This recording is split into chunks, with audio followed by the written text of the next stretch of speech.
우리를 사랑하시는 주님, 오늘도 저희들이 하나님을 믿는 믿음으로 이 교회의 지대된 사람으로 그리스도 안에서 인생의 지표를 찾은 사람다웠게 이날을 하나님을 경배하고 찬양하는 거룩한 일에 부름받게 된 것을 감사합니다. 우리 모두 이 예배를 통하여 하나님의 뜻이 무엇인지를 분별하는 신령한 지각이 더 커지게 하옵시고 인간을 사랑하는 하나님의 뜻을 헤아리며 그 뜻대로 살아가는 결심을 하게 도와주시옵소서. 이 교회가 이곳에 있으면 하나님이 이 지역사회를 사랑하는 연고요, 이 교회가 이곳에 있으면 이 민족이 남북으로 갈라졌음을 긍휼히 여기고 화목케 하고 평화케 하는 일을 위하여 쓰시기 위함인 줄로 믿습니다. 자비하신 주님, 이 교회로 인하여 이 지역사회 가난한 사람들이 생활고에서 해방되게 하시고 하나님의 구원의 은총으로 이 어지러운 시대를 죄와 짝하지 아니하고 항상 주의 교훈대로 사는 축복이 넘쳐나게 해 주시옵소서. 이 교회가 이곳에 있으므로 남과 북이 서로 원수가 되지 아니하고 어느 날 하나님의 권능으로 모두가 변화되고 새 사람이 되어 화목하고 민족이 하나 되는 일을 이루어내는데 쓰여지도록 도와주시옵소서.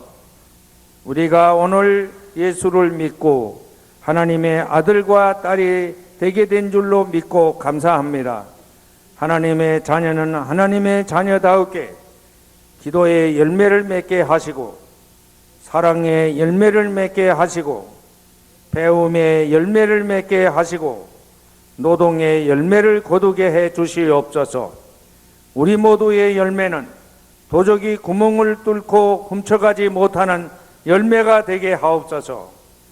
좀이 먹히거나 동력이 끼지 못하는 신령한 열매가 되게 해 주시옵소서. 그래서 우리가 주님 앞에 봉헌하는 감사의 예물과 11조의 제사와 그리고 우리가 선교 목적을 위하여 바치는 모든 예물도 우리의 몸을 귀하게 받으시고 거룩하게 변화시키시는 주님의 은총 아래 우리의 모든 예물이 하나님께서 귀하게 받으시고 우리의 삶을 축복하는 역사가 되게 해 주시옵소서. 우리 모두 이 시간에 서로 원한을 갖거나 서로 의심하거나 서로 멀리하는 사람이 되지 말고 서로가 그리운 사람이 되게 하옵소서. 서로가 믿을 만한 사람이 되게 하옵소서. 서로가 다른 사람의 도움을 바라지 말고 다른 사람을 도와주는 사람이 되게 해 주시옵소서.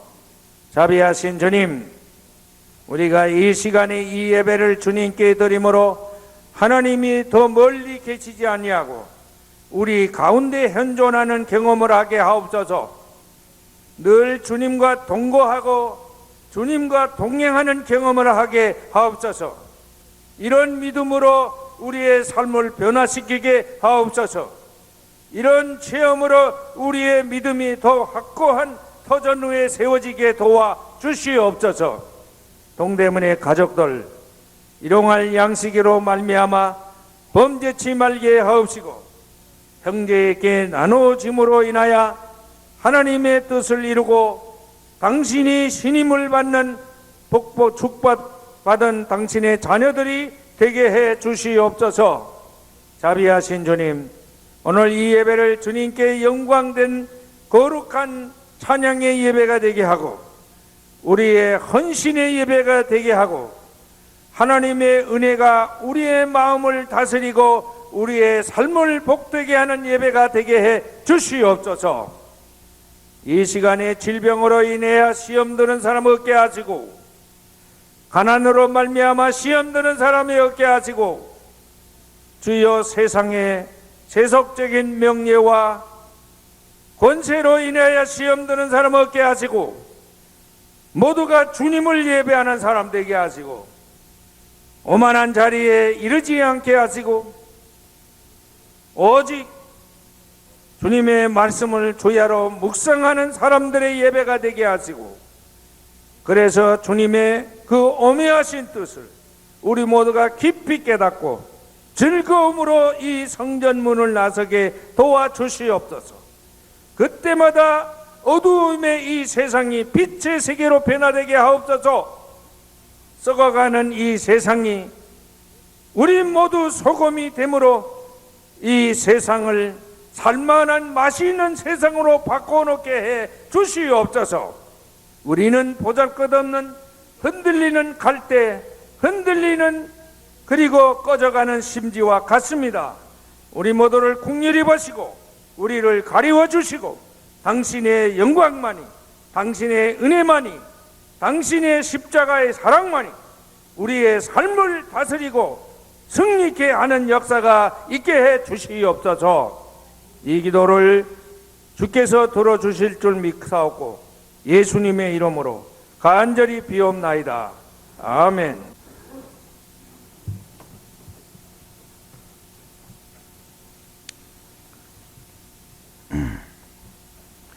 오늘 읽어드린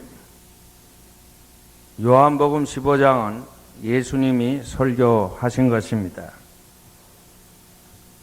그 예수님의 설교의 내용은 예수와 예수를 믿는 우리와의 관계를 설명한 그런 것으로 엮어져 있습니다.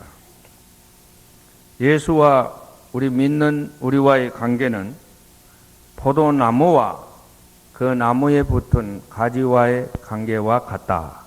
그렇게 설명했습니다.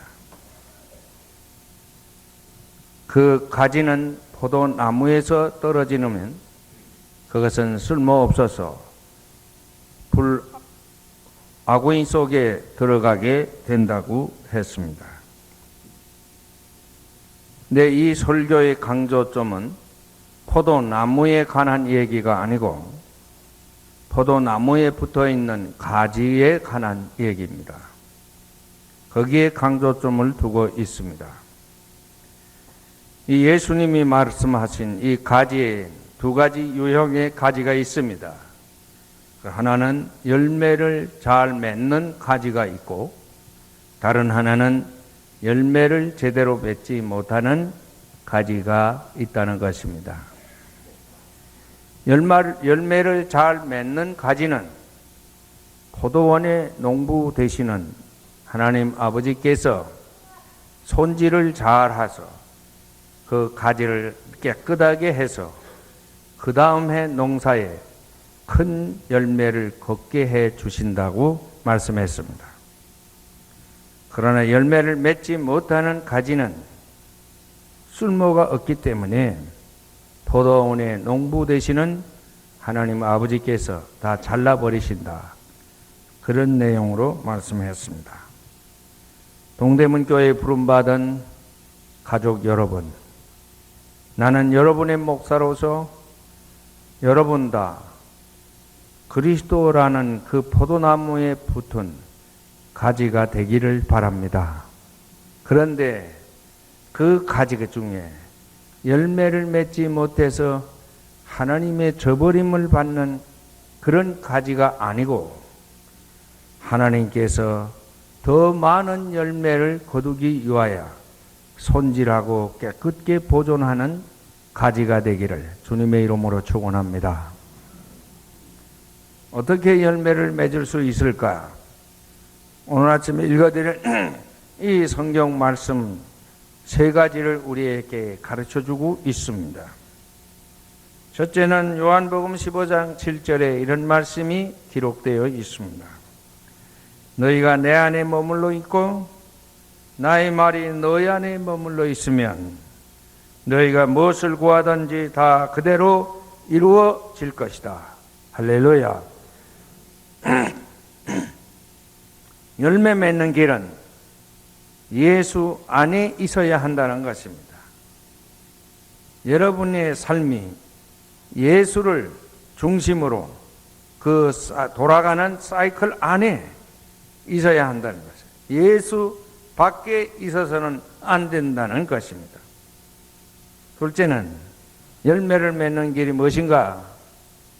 예수 안에 있는 사람은 예수의 가르침대로, 말씀대로 실천해야 된다는 것입니다. 그래야 열매를 맺을 수가 있습니다.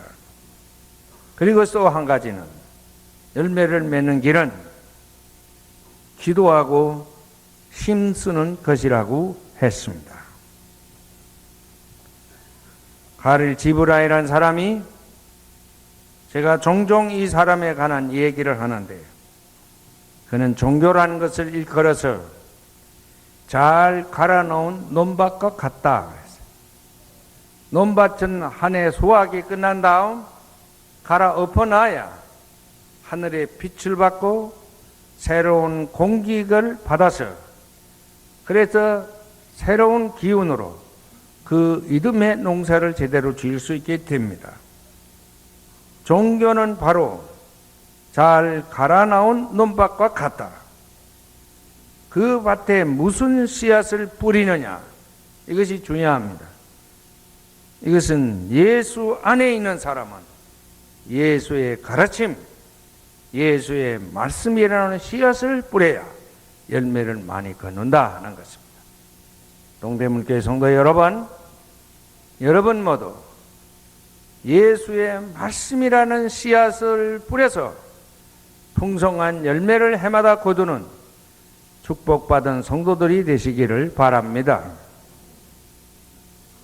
두 번째는, 이 말씀은 그러면 어떤 신비한 능력을 지니고 있는 것인가?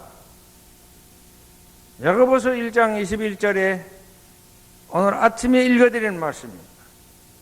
그 말씀에는 여러분의 영혼을 구원하는 능력이 있습니다. 믿으시기를 바랍니다. 그 말씀에는 여러분의 영혼을 구원하는 능력이 있습니다. 할렐루야. 마태복음 7장 14절에 예수께서 하신 말씀입니다. 내 말을 듣고 그대로 행하는 사람은 마치 반석 위에 집터를 닦고 집을 세우는 지혜로운 사람과 같다. 영혼을 구원할 능력, 그리고 나의 인생의 설계를 온전하게 해서 이 세상의 어떤 풍랑에도 좌우되지 아니하는 굳건한 집과 같은 인생을 갖고 갈 수 있다. 제가 지난번에 미국 갔을 때 한 목사님의 집에서 그곳에 있는 잡지를 읽어보았습니다. 그 속에 퍽 재미있는 이야기가 게재된 것을 발견했습니다. 미국의 저 노스캐롤라이나에 듀크 대학이라는 유명한 대학이 있습니다. 미국의 10대 대학에, 여러 분야에서 10대 대학에 드는 아주 유명한 대학입니다. 이 대학에 감리교회가 세운 대학인데, 이 의과대학의 정신과에서 455명의 우울증 환자를 대상으로 조사를 해보았습니다. 교회에 다니는 사람들이 입원해서 치료를 받고 나가는 그 기간과 교회에 다니지 아니하는 사람들이 입원해서 치료받고 나가는 기간에 대해서 설명해 주었어요. 거기에 보니까 교회에 다니는 사람들의 입원 기간은 나흘이면 해결되는데, 그렇지 않는 사람들은 이틀을 걸리더라는 것입니다. 3대 1의 비율을 해야. 예일대학, 제가 말하는 여러분 더 잘 알죠. 그 예일대학교 의과대학의 신경과에서 뇌졸중 환자를 2,812명을 대상으로 조사를 했어요. 발병률에 대해서 조사를 했는데, 신앙을 가진 사람의 발병률과 신앙을 갖지 않는 사람의 발병률은 2대 1의 비유라 하는 것입니다. 2대 1이라.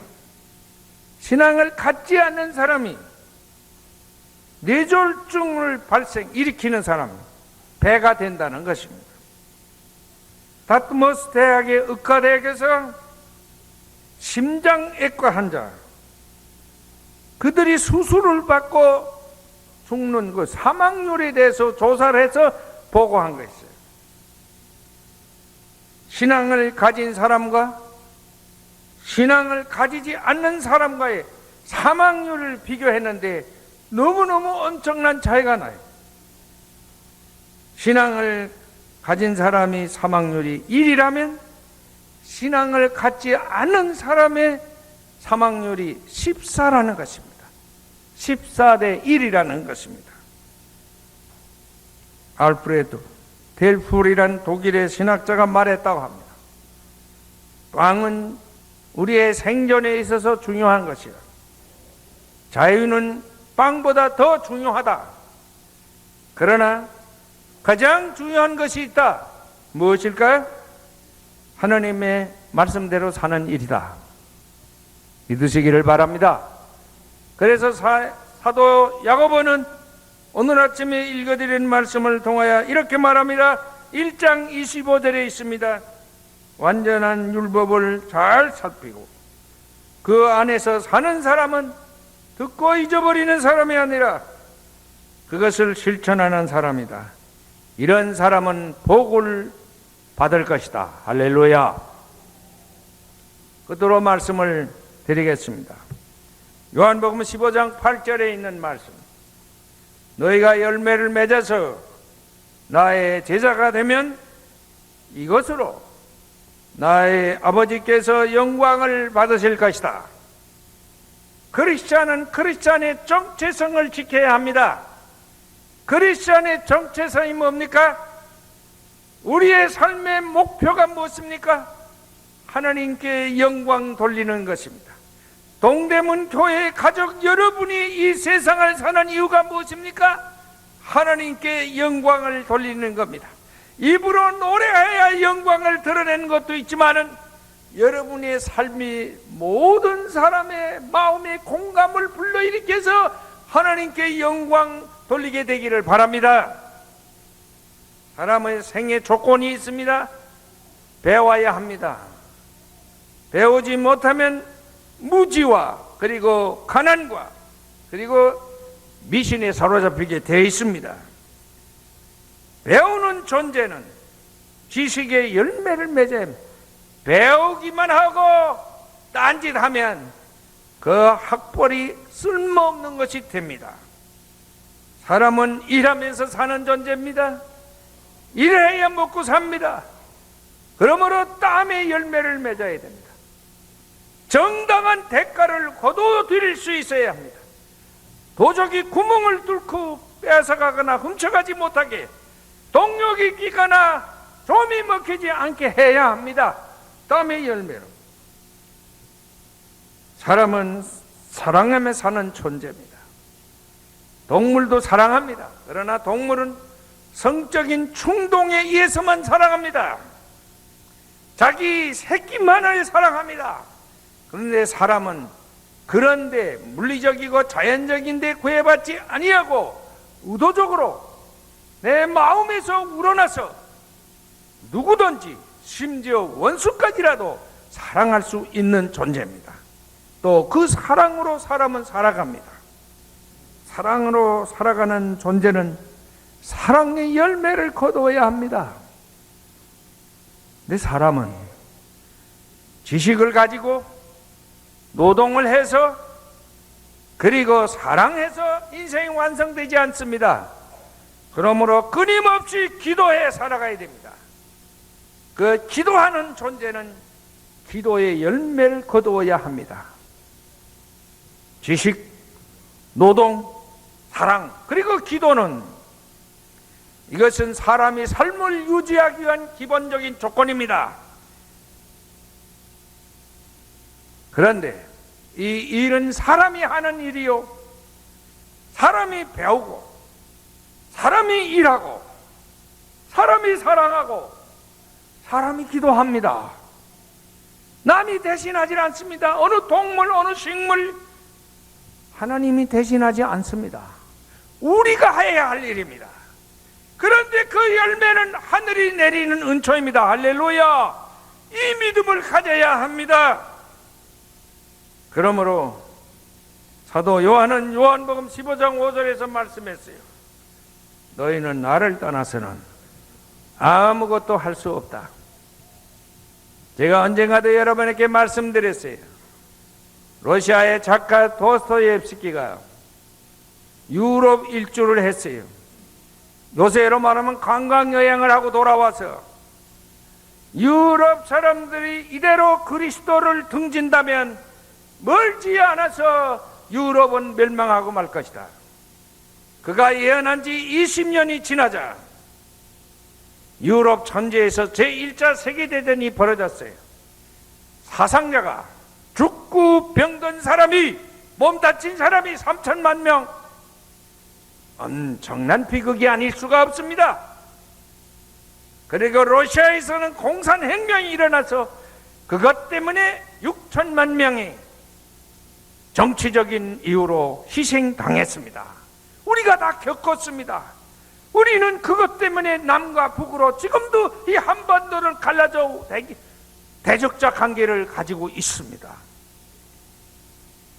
그런데 그 유럽 천지는 예수를 그리스도로 믿는 천지였습니다.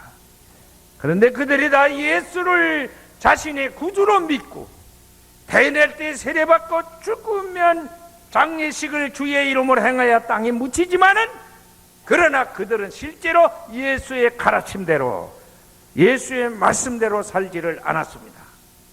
그렇기 때문에 그들은 하나님의 저버림을 당했습니다.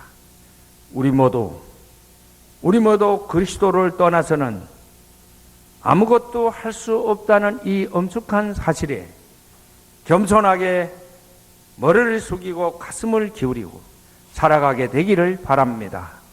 그래서 열매 없는 자와 같이 살지 아니하고 열매가 풍성한 인생이 되어 모든 사람에게 은혜를 나누어주는 하나님의 자녀들이 되기를 주님의 이름으로 권면합니다.